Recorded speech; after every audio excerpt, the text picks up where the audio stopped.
and have good success. Chiefs kind of just team fight from whatever position in the map they are, so I'm really looking forward to see how these mid-game teams kind of crash into each other. Absolutely. I honestly thought coming into this week, this would be like two teams that are undefeated. But Chiefs yesterday got... Sorry, Benji.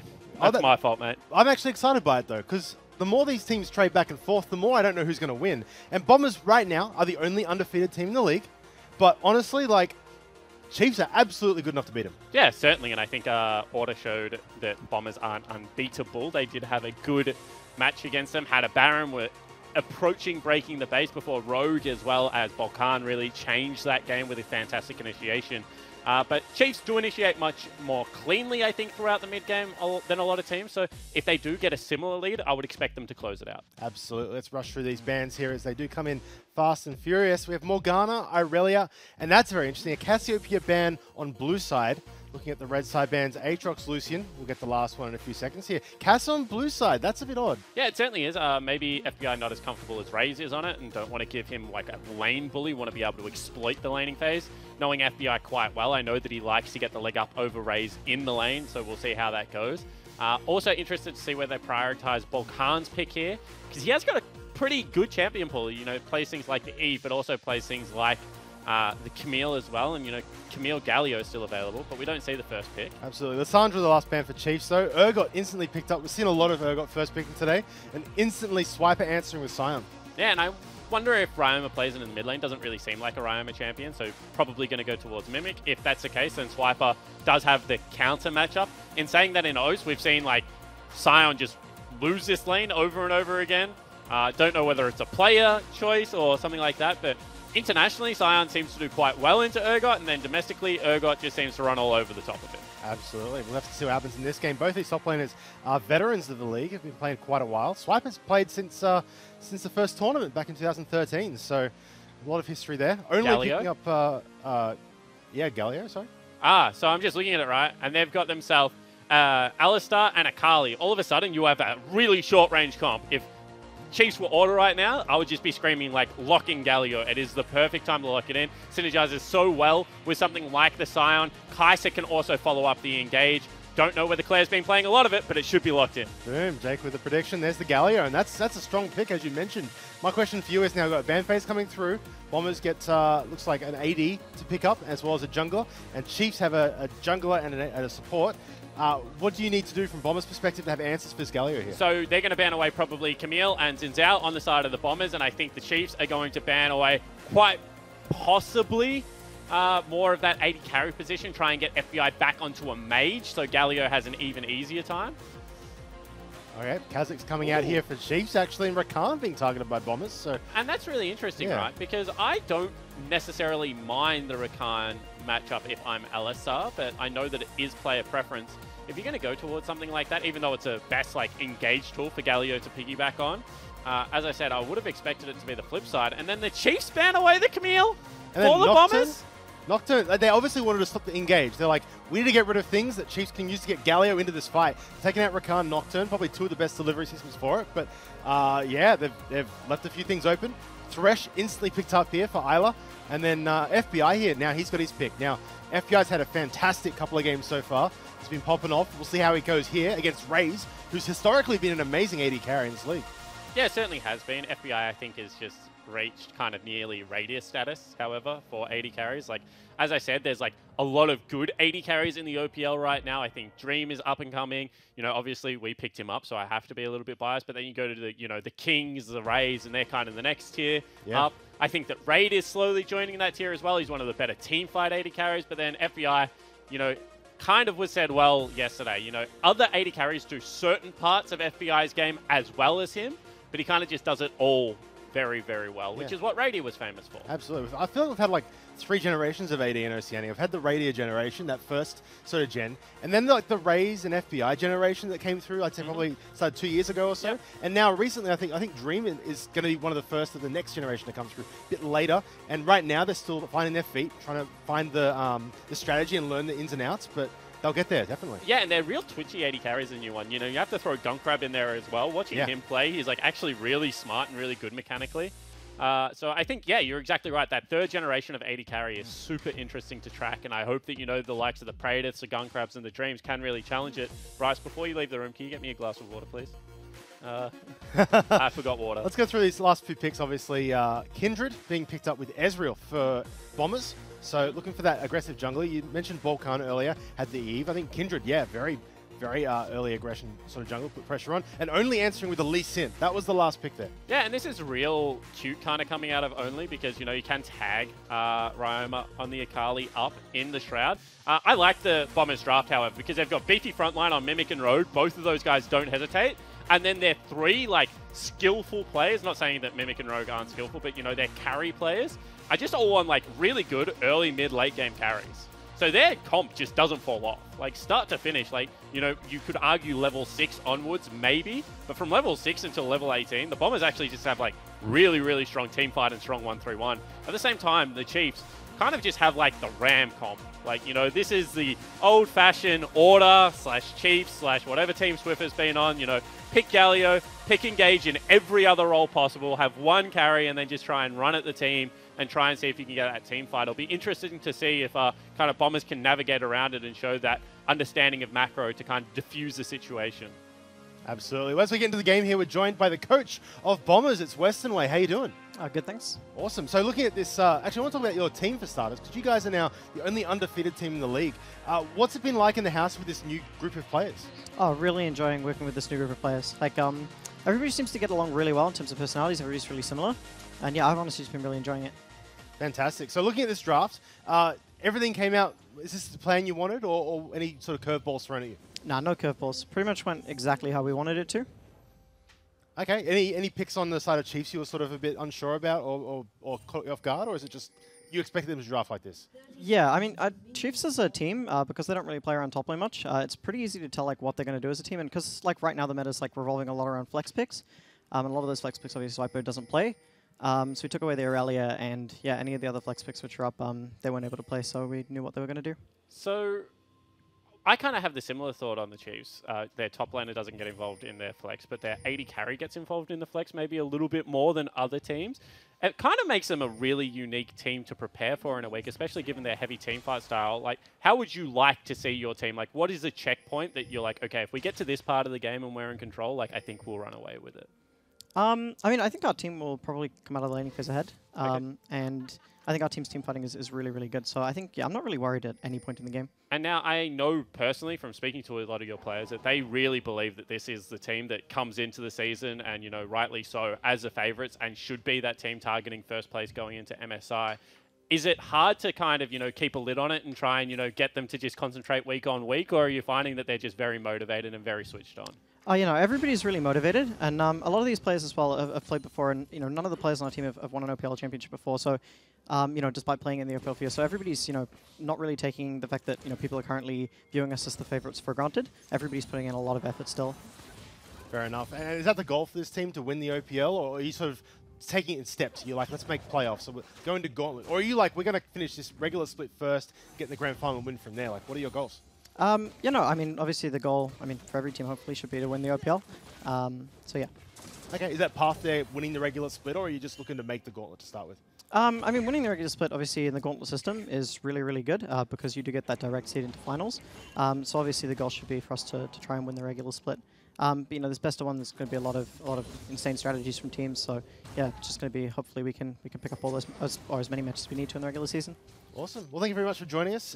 Best of luck in the game, and hopefully you guys put off a good performance here against the Chiefs. Thank you very much, Benji, and Spawn. No worries.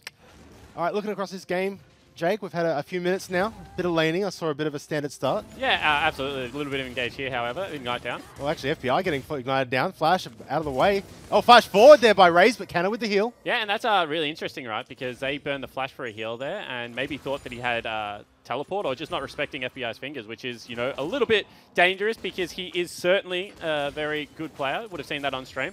Oh, actually wanted to touch on Western Way really quickly, formerly known as Windows Monkey, because was around with the Abyss lineup, and then obviously became the Bombers, and now has got the best team in the league. And I'm really interested. Hook's on actually Benji. Actually, Hook on Road goes in, does get him out of there. This bot lane is just very like aggressive from the Chiefs in this game. Yeah, they certainly are. But what I was going to say is I'm really interested to see how he... Oh, I'm not going to get it. Only going to fight against Volkan here. Volkan's low. He's found him out. He's going to jump over the wall here. This is actually inside of Only's jungle. So this is an invade here by Volkan.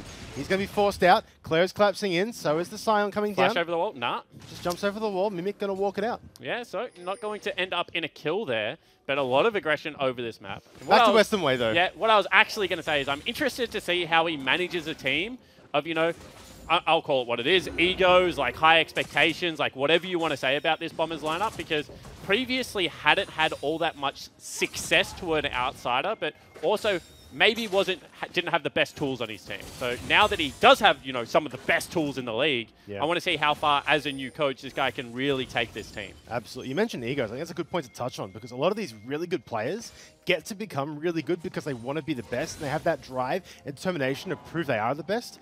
And sometimes it might be like, oh, well, ego is a bad thing, but sometimes they go hand in hand with results. Egos are very, very healthy to have. I'll say that. And managed egos. Yeah. Well, that's what I was going to say, is that none of the players on Bombers, having worked with a lot of them, like have like those unhealthy egos to mine. Knowledge, as you said, they're all really nice guys. They get along like a house on fire, so I'm really excited about it. Chiefs always have been really good at coping with that as well. I still think Chiefs are a top 2 team in the league. I kind of said it. Even though they lost to Order yesterday, I think that was more of a very good draft, although only here. Oh, he's got caught out. Going on Volkan, doing a lot of damage, but the rotates on here from Ryoma. He's going to jump out, and it looks like he will get away. Yeah, and you have to watch here. Oh, they're going in. Claire jumps forward. Ryoma trying to engage here. Volkan gets caught out on the side. Isla tried to rotate up. Rogue's been caught out. He flashes onto Raze. A lot of low health bars across the map here. Who's going to land the killing blow? It's like Rogue here taking a lot. Raze chasing down this bot side. The pincer on here for Bombers. Raze now caught out. Look at him in the position on the right-hand side there. He's taking a lot of damage from FBI. Oh, here we go. Claire flash caught. Big damage. Big flay coming out. That's first one to Alistair. They're going to follow up here onto the Kindred. Kindred's caught out. Volkan's going to go down as well. That's 2 kills for Chiefs. Yeah, really nicely done there. And it's going to be the Lee Sin as well as the Kaiser picking them up. 2 of the biggest early game carries for this Chiefs lineup. That was a Kindred mark. So that's why everyone was rotating across, trying to get Volkan that advantage. But look at the Summoner spell usage, Benji. Everywhere Summoner spells have been burnt. Volkan, Ryoma, FBI, just nothing left available. That is going to be a very spicy mid-game team fight, we said, but it started even earlier than I thought. Absolutely. Obviously, the top laners still have their teleports up. In fact, top lane here, Fear Beyond Death coming out. Mimic solo kills Swiper. Oh, but can he get out? Because he's going down. Trade kill. They both have teleport, though, so they'll return to lane and continue this fight. Yeah, and the lane's actually in a really good spot for Swiper. So, you know, he's up in CS. The wave's pushing back towards him. He doesn't have to TP. He can walk this one out. Mimic probably does have to TP to get it to crash. And all of a sudden, you know, Swiper might have an advantage against the best top laner in the OPL. Maybe he does. He's going to ult back to lane. TP coming out here from Mimic. So here's the fight again, Jake. Yeah, so that was a mark there. You can see that Claire does what's really smart. Goes into Fog of War, flash 4-man taunt, gets so much damage down. You can just see on the back end that they call their target really clearly. No one kind of chases a duo lane into Fog. Claire in trouble. Claire on the turret here. Balkan going to go forward. Going to get the kill. There's a return kill into the Akali, though. That was a heated up turret shot. See how much damage that thing just did? That did half his health bar in one hit. Volkan needs to be a little bit careful here. Is falling a little bit behind in experience as well. Is only level 4. Now gets to level 5. But nice return kill for Claire there. When you're getting turret over, it's always nice to get one back. Absolutely. One thing I do want to call out actually here is have a slight lull, which is a rarity in this game, is in that entire fight, every summoner on the side of Bombers was burnt there. But on the Chiefs side, they still preserve 2 summoners. The heal and raise and the flash and only. Now the flash and only is the one to look at, because once he hits 6, he's going to get some really cool engages. If he hits 6 before all these flashes on Bombers are up, he can maybe turn this into something else, maybe in the bot lane or the mid. Absolutely, and I think maybe even top lane right now, because, you know, with Swiper's CC and the damage that's going to come out of a Warrior enchant Lee Sin, they certainly have the ability to be able to cut through Mimic's health bar as well. So nowhere really safe right now on the Bombers lineup, Benji. And this is impressive because we said the Chiefs, you know, maybe not known for their laning prowess, but so far, they've done a very good job. Absolutely. Obviously, laning is one thing, but this game is going to turn into strategy in due time. Only here with Claire, moving into the jungle just to clear out some vision. Get a nice pink ward, very deep pink ward in that red buff.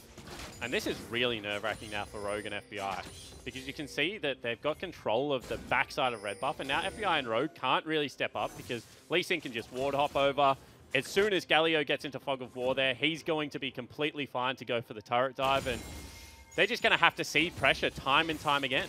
Yep, Lee Sin is 6, so here's the ult coming through. This is the gank we're talking about. Flash is not up on the side here. Bomber's kick back. That's not a very good kick, actually. Hits him on the turret, looking to dive in. Here comes Galio flying in as well. Here we go. Rogue under turret. Claire does hit the taunt onto Rogue. Only on one. FBI and Rogue taking a ton of damage. They're bouncing the aggro. That's a kill for Ezreal. Yeah, and you know, you said not a good kick, but it kicked them right back towards the team. They were just looking to corral them with 4 members, no teleport available. Always going to get at least 1 kill. Better yet, they're going to deny a huge minion wave from the enemy team. Swiper can probably defend this turret 1v2 if he wants to, and a big chunk of gold is going to go over to the Chiefs bottom lane. Absolutely going to get a few of these turret planes. They might even get the turret here.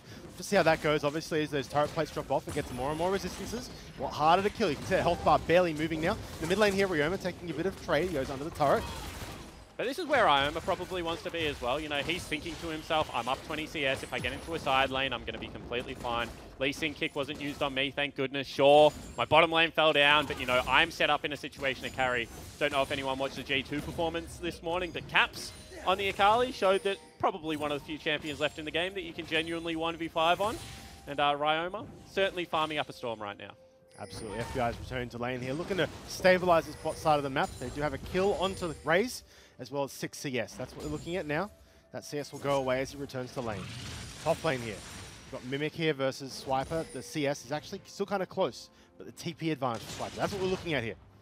He can look to impact the map across the map somewhere. But if there's pressures on this turret here, he can't really leave because it's already taken a bit of damage from the early rotate. Yeah, but it's better than that. You know, preserving your TP at the start of the game means that if you take one bad trade, you don't die. You can teleport back to your turret and probably save it. Whereas if Mimic does the same thing, you know, as I said, especially with this Warrior enchant Lee Sin coming into his lane, they're going to take the turret like relatively quickly.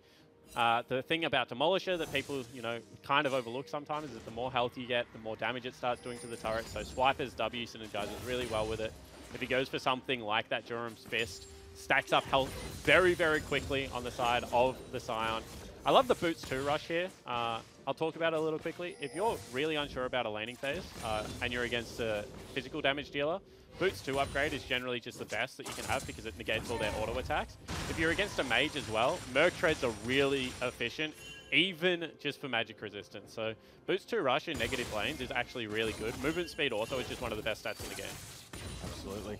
Map seems to have stabilized a little bit here. Those flashes from that first fight are off cooldown again, so a bit of safety for both teams here. Obviously the dragon that is up is Ocean, so that might be an objective teams might look at getting here to secure this laning phase a little bit for their team. But it's really up to the mid and the bot lane here to get a bit of priority. This bot lane here, the junglers in this rush. And this is a window that they can look for it because there is no Galio ult. So for the next couple of seconds... Watch the Hex Flash. Nope, going to just walk forward. Doesn't have Hex Flash, just has a normal one now. Oh, it has normal flash. Yeah, so he can just get in there immediately. But as I was saying, you know, when Galio doesn't have the ultimate, this is a safe play to make. As soon as he does have ultimate, not really going to be the case. About 15 seconds or 10 seconds left of the Galio ult, which is only going to try and take the Ocean Dragon. Kindred returning to the jungle, so giving up on that play. Look at how much armor Swiper has already. He knows that this game is going to be purely about him zoning away Mimic and FBI and potentially Volcan as well. He goes back, he gets himself tabbies, the Bramble Vest, into the Shroud. He probably has nearly 200 armor at this stage of the game. What has he got? 132. That is so much armor for 11 minutes into the game. I'd love to see how he trades for Urgot here, actually, and see what kind of damage Urgot can put back on him. Well, Urgot still does percentage health damage, you know, it does. True. It is physical, so it scales off that, but he's also got the Black Cleaver picked up, so going to shred a fair amount of it. Probably actually has too much armor, probably needs some HP at this stage of the game, but I like the commitment to the cause of being a tank from Swiper. He really is a good role player in that regard. Absolutely. This Chiefs lineup have been constantly rotating to this bottom jungle here, putting pressure on the bot lane. You can see him backing out from their turret there. Alistair backing middle of the lane, but means on the top side, Volcan's kind of free to push forward. This Rift Herald should be free here, but he's going to lose his red buff in response. Yeah, and this is the first time FBI and Rogue have kind of lost their bottom lane turret. Now, Claire rotating over. He is rotating over. Force him to reset. Not much. Okay, no fight there. But that's really big because you can see that Raze and Isla get off the map relatively quickly. Isla's already topside mid. They know that probably FBI and Rogue are going towards the top lane. Mimic's going to catch that wave pretty deep down bottom, and they can keep Iron around if they want to look towards potentially picking that Rift Herald up for themselves. So I actually like the Chief setup on the map right now. I think they've got a couple of moments over the Bombers lineup if they want to go towards it, but instead they just choose to flip themselves. Oh, Bomber's moving in on this Rift Herald here, so before Chiefs can really react, they've started it up. See Thresh coming over here, they're going to spot this out. I assume that caught them. We'll see it by now, obviously. 4 Bombers members here. In fact, 5, as Akali's just below screen here. 3 Chiefs, They're 4 going to go, Chiefs. though. They're going to go in. There's the fight. Akali on the back. Watch Ryoma on the back. He's onto Isla. On the front here, Claire gets pulled out. That Rift Herald is low. Sion's huge! Oh my god, he's in the middle of the fight. The Rift Herald gets taken by Bombers. There comes the Galio. Well, Alice is dead. That's 1 dead already. Ryoma's caught out. That's 2. Chiefs take 2 kills. They're trying to follow up here. Swiper tries to get more. They do jump over the wall. They do escape. And you know, you said they kill the Rift Herald, but they're not going to be able to pick it up. Where is going to be, you know, the re-engage? Oh, there? they flash on the Volca and ult pop down very quick. Look to pick him off, but he does jump over the wall. It's very tight. Actually, looks like this is going to they're not going to. They're still pressuring it. Trying to take this Rift Herald buff.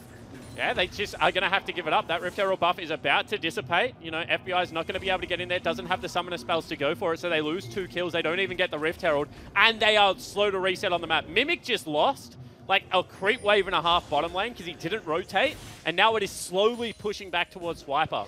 So Swiper's going to have a lot of CS when he goes towards that bottom lane, finally picks it up. Mimic's denied himself a lot of experience, and all of a sudden, the Chiefs are looking like they're in a commanding lead. Yeah, absolutely. That was an interesting fight. It felt like they kind of peeled off the Rift Herald, but then didn't peel. And then Ryoma, I thought he was in a great spot, but he just couldn't find the target. He got caught on the thresh wall and kind of got stuck in the back line there. Didn't have a dive buddy, and it's always hard because if they've got skill shots, you feel like you can outplay. But Galio Vacuum, or Taunt, or whatever you want to call it, if he just sits in the middle of the Shroud, is real frustrating to deal with as an Akali. So you can see Ryoma is going to have to skirt these fights well, and he's going to have to try and get on top of Raze, because that's kind of the only player who can really 100 to 0. Absolutely. Raze obviously on the Kai'Sa is going to be protected quite well by his team, and well, he's going to have a lot of people around him protect. Well, Isla taking a lot of poke here from FBI. These are the little victories that FBI gives you, right? All of a sudden he has to reset, and going into the turret, they're going to get some good ship damage. They're going to be able to, you know, try and pressure, or they can get themselves an earlier reset because he might have something like a Frozen Fist. That, you know, a lot of other 80 carries in the league wouldn't be able to land like sticky poke like that down to 10% health. Yeah. We're still in the laning phase. It felt like we left it for a moment, but the top lane is now in the bottom side of the map, and the bot is actually now starting to rotate towards mid, it looks like, supports at least. So still a little bit more laning to go. Teams wanting to get a bit more CS and farm before they start making those big macro movements. Yeah, it must be a good dragon coming up because, you know, everyone's kind of heading towards that area. Yeah, fire. that's a good one. There you go. Big Inferno Drake. That'll do it. So they're probably going to reset Swiper, send him towards the top lane. You know, maybe put Galio in bottom lane because he has a better flank right now, although without flash it is a risk. And kind of hold this mid lane priority or pressure, whatever you want to call it, with the 2v2. Yep, teleport up obviously on Claire and Swiper. They've been very, Swiper's been very resistant to what I'm looking for. Like, hesitant to use teleport this game. Saving it up. I actually don't think he's teleported once yet.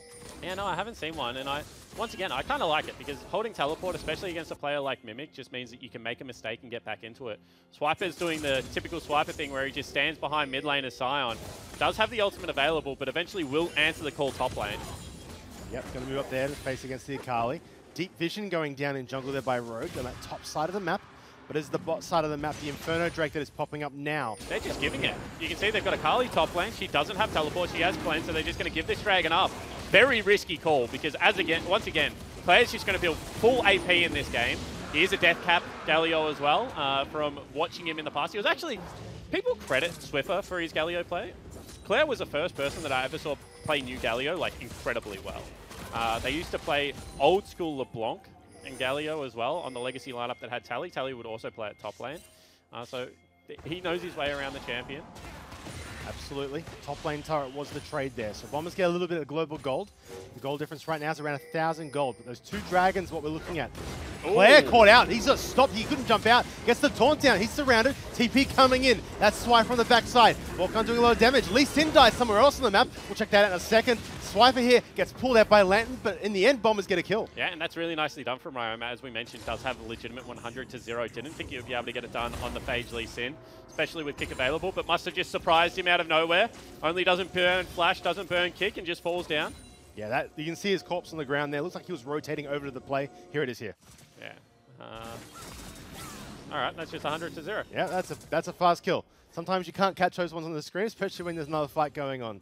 Anyway, Ryoma here. He's got the damage now. He's got a target he can 100 to 0. Can he connect with them in the big fights that matter, though? That's the question. Yeah, or does he even have to go towards the big fight? You know, can they just hold this 1-3-1 pressure the whole time? You know, how does Bombers macro look during these games? Because honestly, we haven't seen very many good 1-3-1 teams in the OPL. Lots of team fighting teams, but not many teams that just, you know, are to the length of old school G2 or maybe even a Fnatic where they like to hold that positioning on the map. Yep. Gold is now relatively even after that little skirmish. There you go. You can see across the map there the differences. Top lane, a little advantage for Urgot. In the bot lane, big advantage here for Raze. That's where the gold sort of is sitting on the Chief side. And otherwise, Bombers sort of have a little bit up in their rolls. Yeah, exactly right. It's kind of 200 for everyone, apart from the 80 carry, where Raze is, you know, that 1,400 gold ahead. See how he can translate it, because this is a cool thing about Ezreal into Kai'Sa, is Ezreal has a much cheaper build. However, Kai'Sa, if she's up 1,300 gold, can match items. You see they're both 2 items, but it's just that Iceborne Gauntlet is so much cheaper than Ginsu's Rageblade. Ryoma caught out. Just jump over the wall there, escapes. This is very aggressive warding here by the Chiefs. Looking to get vision in the top side jungle. We have Baron buff spawning in 40 seconds. A lot of damage going down there. He's going forward. Raze takes poke. Here's the ult coming out. Does clip him, actually. He's low. He's in trouble. Teleport coming in. TP from the back. Mimic caught him out. We have vision on him in the top lane here. Ryoma's kind of, I don't know who's caught who here, actually. Looks like they're rotating around. There's a lot of fighting going across the map. Mimic now looking to catch onto Raves. Can he get there? Ult going down from Isla. He does dash away. Swiper coming forward. Now they're looking to turn it, in fact. Catch onto the Urgot. He's going down. Ooh. Galileo flying in. Big knockup. 2 dead.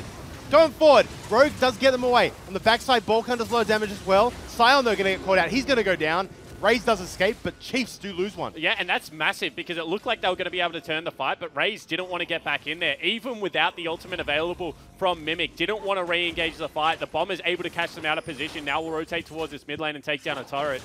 Just very nice team fighting. And once again, it's FBI finding very nice poke before the fight has started. They kind of won it before the teams even came together in a 5v5. Absolutely. It's very interesting. The positioning was all over the place. Players were split off, and they sort of rotated into position. That's how the fight was fought, is based on that. And so that was very fascinating, watching them sort of move around and try and regain a position and advantage over their opponent.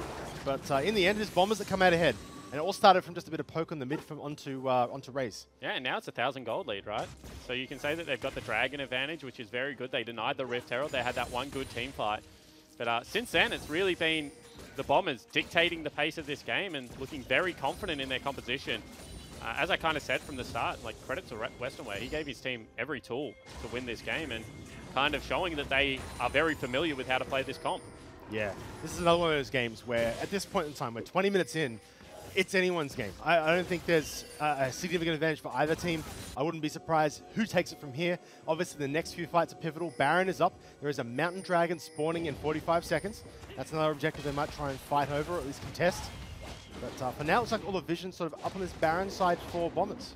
And I wonder whether, you know, the Bombers now feel like they're in a position where they should fight. Because remember, the first time around, they didn't even go for that Dragon. They seeded pressure, they took top lane turret, took some wards on the top side of the map, which was really nicely played. You know, trading is an important part of League of Legends. Now, however, they've won the last fight. See whether they do go towards, you know, potentially looking to push that advantage. Now they think they're a little bit more on even footing. Yep, side poke down the mid lane here. Ezreal coming through, catching Isla. Isla's got a target. There's the ult coming down from Kindred. He's low health. He's going to escape with his life. Barely. As they do back away. That mid turret very low. Now they rotate around. Maybe they'll go towards that dragon side, as it is spawning now. It is a mountain dragon. They do send Sion down. Yeah, now maybe you don't fight the dragon if you're the Bombers lineup, because unfortunately your jungler just got chunked out very hard. So instead you're going to have to play a little bit more respectfully, and saying that it's 3v4 in the mid lane still, so the Chiefs also need to be a little bit more careful around this area. Yep, this dragon's costing him some vision around that Baron buff, so let's see if that comes into play, or if they can reset that up once this dragon's taken. Bombers heading towards the top side. Well, they're going to reset actually, as two of them head up there now. And I think you've got to really give credit to both teams here, really playing around their windows of power. Mimic not going to be able to take the cheap way towards bottom lane. That's another wave that he's kind of missing, push it out, although he is still maintaining a big CS lead over Swiper, so Swiper also just kind of missing CS. With how often Mimic has let this wave push back into Swiper, I'm really surprised that he's still up in CS. Because Ryoma has been exclusively catching that top lane wave, Claire's been also responding, and as you can see, like, Swiper just got a whole wave, and Mimic's only going to get, you know, half of it here. But it's still up 20 CS. Yeah, still up. It's just very nicely played. Yeah. He's maybe rotating at the right time. Maybe Swiper's, I don't know, maybe pushing it too hard or something. I don't know. Maybe he's clearing out jungle creeps. I'm actually watching too close, actually. Swipe. Really poke. Yeah, and that's the thing about CS, right? Is like it's so hard to tell where they're getting it from because sometimes people are up, but then, you know, the jungle's just, as you said, absolutely boned. But Volkan's still up in his position as well. So across the board, Bomber's just doing a better job apart from that 80 carry role of being able to main their CS advantages. Yep. It's like their teams are rotating this top side. The Baron is up. That is the next big objective. And vision is important. You lose vision, and suddenly, you know, they drop into Fog of War, and you're either face checking into a team, or they just take Baron for free. So this team's going to play around this. The top laners in the bot side, actually, only Swiper has teleport here, so Mimic can't join a fight for a little bit longer. However, he can probably stop Swiper from joining the fight, and he might be able to kill him because of that true damage coming through on the execute. See how it does work out. Mimic now backing into Fog of War, probably going to take himself some frogs. And Baron Vision being very hotly contested here is 20 minutes, and this is kind of the Chiefs' territory from last year. Yep, Scuttle Crab getting fought over as well. Hawk goes down, does get cleansed out. Ryoma does so back in his Hook fog, is on. Gets the hook, he's going to back around, he's still in this little shadow. He's going forward, only takes a lot of damage, a lot of bursts coming through. Here comes the Alice, the Rogue just gets CC. Only goes down, that's one for the Chiefs down, that's the jungler. Looking to turn it around on Kindred. Kindred's caught, Kindred's dead, and now it's a 4v4. Claire is on the side there with Galio, has an ult to get. There's still a lot of cooldowns up and available. Yeah, and Claire doing a really nice job here of trying to push them away from the choke. Hook misses one more time. They want to siege this mid lane turret. Yeah, they do want to impede. There's only 3 people here. Akali coming around the long way, so they might be able to get a little damage. But Raze, to do that, has to step forward, has to go into that danger territory. He's not going to do that. They're going to back off for now. Yeah, and that's really nicely played. I mean, they do deny the vision set up there out of the bombers. It's a 1-for-1 kill. Only going down a couple of times now where, you know, maybe could have used the kick a little bit earlier. Probably could have looked to disengage and get out of the back of the pit. But you can say the same thing about Volkan. You know, he didn't have ultimate in that fight. Kind of face-checked 4 people and died himself. So jungle is just kind of throwing their lives away. But you can see how much these team fights are just on the knife's edge. Absolutely. Bombers looked like they wanted to follow up there. They had the big flash headbutt pole from Rogue. They would have been able to go. Volkan probably dived, you know, a second too early. Otherwise, they might have looked to turn that one. Yeah, and then the Kindred ult's the one thing you want to keep in mind, because that could have kept him alive. He was CC'd. But if you put it down too early, it benefits the other team as well. So you got to be very cautious when using that one at both location and timing. Kind of gives Galio a big platform to launch into as well. Yeah. Guarantees a lot of CC, if not damage, coming out of the Stone Gargoyle. Yeah, well, taking a bit of wow, that's a huge ult there by FBI. Yep. Ezreal new W is very strong. Of course, ultimate now does maximum damage to champions as well. Not that that one would have mattered, but certainly is a nice change in the kit. And FBI starting to really ramp up now. In saying that, Raze has just got to his 3rd item first. So this Kai'Sa is going to be monstrous in the team fights as well. Yeah, and this team fights, watch FBI, watch Ezreal and watch Raze. That's where it's going to be decided. If they are in the right position, doing a lot of damage, then it's essentially up to those two to make the big plays happen. They're going to be chewing through the front lines, and they're going to be doing most of the engage. If they get caught out on the flip side, teams are going to scurry to protect them. You imagine the Kindred's going to be popped down very quickly if FBI catches any sort of CC. On the flip side, obviously, only in Swiper will look to disengage for Raze. The thing is, right, is that you kind of want Ryoma to try and dive in, and then some form of CC to hit the other side of the fight. So if you're Raze, you can like dive to the opposite side of the fight as the Akali. Because really, if Raze is anywhere near Ryoma's Shroud, I think Ryoma should kill him still. Is in a very good spot where he's on nearly 3 items as well with those sword boots. No magic resistance at all for Raze right now. Probably just needs a stopwatch, to be honest, because he will just die. Well, Ryoma doing some good poke here on a Swiper, but look at his overextended a little bit here. The Chiefs players are rotating in, but enough bombers are there to stop them from really fully engaging. There's the ult. Isla seems to be a bit of a magnet for that one this game. It certainly does. Swiper, he's taking a lot of damage. Kindred coming through, low percentage health damage. He's very low. Suddenly the siege is now very hard for Chiefs to stop. They're going to push forward. Oh, he's ulted. He got caught. He's dead. Fear Beyond Death comes through. That's a man down. Swiper on the graveyard is going to try and clear minions. This turret is in a lot of trouble. It's going down very slowly. Demolish coming through. They need another wave of minions. Chiefs have rotated round. Raze is just above the screen at the top. He's looking for a flank, looking to come in from the side, but looks like Bombers are going to disengage. Yeah, and that's really nicely done from Volkan by himself. Goes, gets himself a mark on the way out. Will pick up Dragon as well. And Swiper had the flash available, just chose not to use it there, just fell down. Didn't really cost his team. Oh, Isla. Oh, Isla's caught out. Roma comes down, gets a big taunt. Everyone's here, big hook coming through. Shut down onto the mid laner as Raze pushes through. Amazing damage from him. And now Chiefs have priority in this top lane. Yeah, and they might actually just go towards Baron because they have the teleport available from Swiper. Volkan was seen in the Dragon area. Mimic going to have to teleport now as well. This could be a 5v4. Mimic on the left-hand side here coming through. There's the ult coming through. Amazing damage. Redemption coming down, looking to heal him up. They do get him. Baron very low, 2,000 health. The Bombers are here. Baron is taken. Are they going to try and engage? On the bottom side here, Swiper's caught FBI and Balkan. Or have they caught him? Who knows? On the left-hand side here, Mimic shut down. Raze does a ton of damage. Catcher goes in. Big damage coming down. Here comes Galio to follow it up. He gets one. Is he going to get two? Lots of damage coming down. Gets under the turret. Balkan does escape as well. FBI gets taken out by Raze. And that's really nicely played by the Chiefs. Once again, one of the most decisive teams in the league. Get the pick, go straight towards Baron. Didn't catch how that one started. It looked like Isla was actually caught out, but able to turn it. Now they're going to get themselves 2 turrets and a massive gold lead. Big win for the Chiefs. This game was 50-50 up until that play. Now Chiefs have a 3,000 gold lead. They're looking to push the base open. They're not going to end the game here. FBI and Mimic are respawning, but they might be able to crack the base, get that inhibitor going, and really start moving around this map. Yeah, and I mean, going for the inhibitor is a bold call, but there is no teleport available. You can see Rogue in behind looking for a flank. Might be caught out. Might be caught out. Isla and Swiper catching. Watch the hook here. Does flash. Does get the slow from Swiper. Now they're looking to speed it up. Boots. Looking for the Moby Boot proc, obviously. Looking for the blast plant. Does he take it? Miss. Oh, good dodge there. And he's going to blast plant. Oh, he gets flayed. Does get knocked over the wall. But people are here. Only kicks him. And Rogue's dead. And that's a very late kill. Yeah, it certainly is. So now there's 30 seconds where without a support, the Bombers are on the map.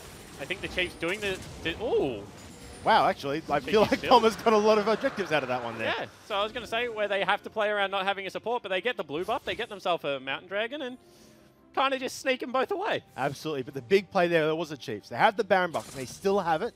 Now we're going to see them push down lanes. That tier 1 in top is still there. That's a free amount of gold for them. And now they can also look for those tier 2s in the top and the bot lane, whilst this mid pushes in with super creeps. Yeah, it certainly can. And I mean, we said he's a death cap user. Well, Claire goes towards the Medjai's instead, so playing a little bit of duo Dade there. If he dies, that's going to be worthless. If he gets a couple of kills in this team fight, maybe they'll end the game, but also maybe he'll just have a very stacked book.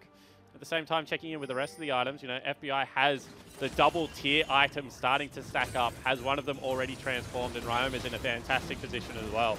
Still feel like they can fight, but Raze just kind of sits by himself as the only person on those 4.5 items right now. Absolutely. GA picked up by him. He's going to be a nuisance to take care of.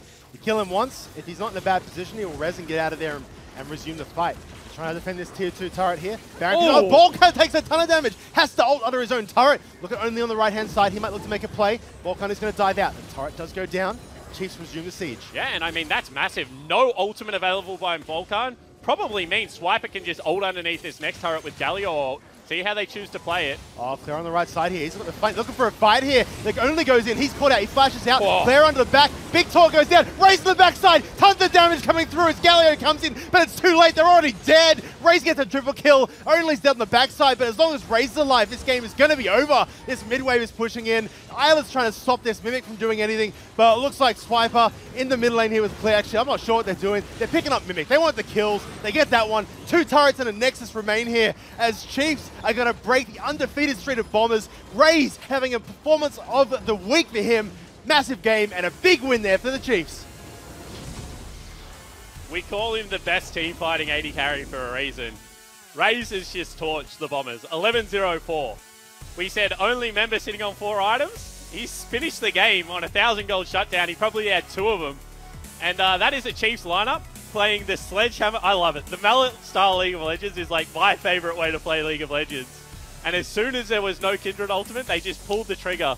Decisive gameplay. That is beautiful out of the Chiefs. Absolutely. I thought it was very interesting that last fight as well. If you think back to Champ Select, they banned out like Nocturne and those like, they wanted to stop the Galio engage. Little do they know Raze was the delivery system. He'd jump in, Galio would follow, and man, that wasn't even needed. Yeah, and I mean, Claire just got a 3-man taunt by himself. Like, only walked at them. They like kind of stopped his engage, and then Claire just kind of like waltzed up, got a 3-man taunt, took so much damage out of everyone, and I mean, just wow. Chiefs yesterday looked like they were playing a comp they weren't comfortable on. Rusty made the call, go back to comfort. I mean, Sledgehammer comps are very comfortable for the Chiefs, no matter what iteration it is, and yeah, that was real fun. Absolutely. Raze and FBI, both amazing AD carries. Yep. And actually, still a ton more games for them play and evolve over the split with their team. Raze comes out top today, but these guys are going to fight each other a lot more, and I'm curious to see how these guys go in the future. Yeah, see, it was really interesting because, on paper, I think that, you have a look at what Raze did in that game, and absolutely, he came out way ahead. But you think of every positive play that came out of the Bombers, it was all Ezreal poke, and trying to, shut down what was already momentum building. And it all came back to that first fight in the river where Claire got the 3-man taunt, in my opinion, or 4-man taunt, because that burnt, as you mentioned, 7 summoner spells. And if you don't have 7 summoner spells during laning phase, and you're playing against a Galio Lee Sin, so mobile in that mid 2v2, then you're just going to be able to take over the game. And, credit to the Chiefs. They use that 2v2 mid lane to pick on FBI bottom lane and, open the map up. Absolutely. Well, to break down that fantastic game, let's send it over to Nick Boy and the other boys.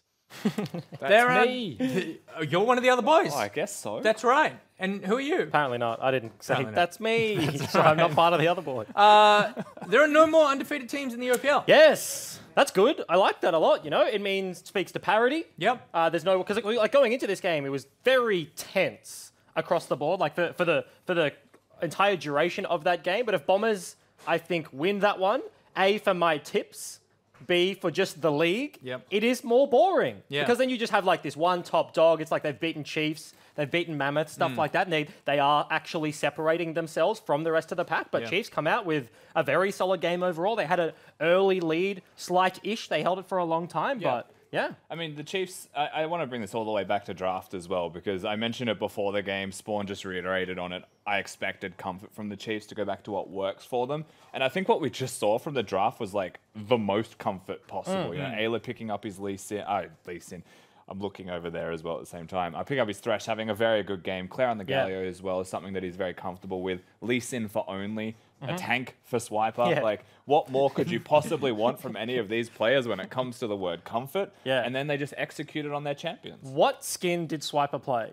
Was it Lumberjack? Mecha? Oh, damn. Okay, because running gag, when they played Order yesterday, Spooks gifted Swiper Lumberjack Scion to be like, hey, bud, pick a tank. Can you have a Scion skin? So it's that is so stylistically Swiper, and that's what they went for, because it is interesting to talk about Galio comps. Everybody wants the Galio Rakan. They want the Galio Camille. Maybe Kha'Zix can substitute, but this was like a Lee Sin or a Thresh. And I feel like every time Chiefs play, I'm always singing the praises of Ayla, because A, for me, he's brand new, but also he's just very good. He came out of nowhere with super hot property in the offseason, and his Thresh in that river fight where Jake was just singing the praises of Claire. He got that flash taunt onto 4 people with 0 mana. Yeah. But that was flash taunt Galio into the flay, into the complete looking this way, throws out the hook that hits a kindred. These are just really cool plays that I respect, and Ayla's he's got just a performing. Big brain. You think back to last week as well, the Alistar flash, headbutt flash pole of End Award placed or something at the same time. That guy has just got a big brain right now, and for someone that's so new to be able to stand out in those ways is only promising for his future. Absolutely. Well, no undefeated teams in the OPL. There is one defeated person here in this room. It's me. I've already lost spicy tips for the day. Have you? Oh! There could be no redemption because we've just got identical picks for the rest of the night. So I'm done. Bad luck, bud. So I'm going to flee the building after this interview with Claire. Thanks, Nick Boy. We'll make sure the security catches you on the way out. I'm joined here by Claire, mid laner for the Chiefs. You've joined the roster actually kind of recently. How are you fitting in? I really like it. I've been playing on Legacy for 2 years now. I thought I needed a change of pace, and joining the Chiefs, it was really refreshing. Everything is done differently, and I just really like playing with the guys. I think in and out of game, there's no issues whatsoever. I think we're really open with each other, and we're really willing to take criticism and willing to give it as well. It's a really open environment. I think it's really healthy. Cool. Yesterday, you guys didn't have the best matchup against Order, and you had sort of that day to recover. How do you guys sort of recover after a day like yesterday and come in today ready to perform? So yesterday was a really disappointing game. I think in the first 10 minutes, we were pretty much thinking, wow, this is just GG, man. We've won all of our lanes. We have the scaling comp. There's just no way we lose front to back. And then we ended up just making huge mistakes 3 times in a row. We lost Baron, and then from that point, our comp was just way too hard to execute. I think that's just BO1. Just sometimes stuff happens. I did think that we should have beaten Order, I think. But going in today, I think this was a lot less certain. I think Bombers were looking really good, and I think our comp was easy to execute, and I feel like I'm a really good Galio despite not playing in OPL yet. From scrims, I've felt like I've been the best Galio. I know everyone's saying Swiffer Galio is the best, but I think mine's the best in scrims. So Jake actually pulled out a good point that back when Galio first got remade, you were one of the first players to pick it up, but he sort of made it more well known. Do you remember that back then? Do you have any thoughts on when you first picked it up?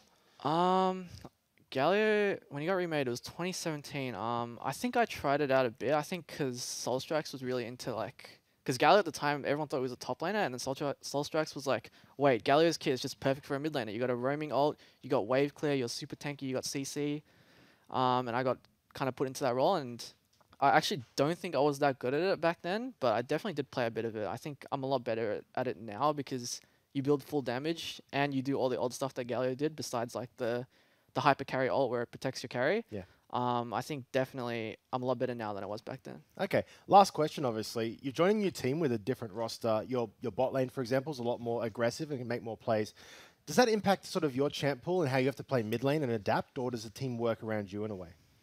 I think everyone gets resources in the draft. I think it just depends how the draft plays out on the day. Like for example, yesterday I opted into playing a counter pick into Galio rather than playing Galio myself. So I was like, all right, I want to try the Vayne pick, which we had success on.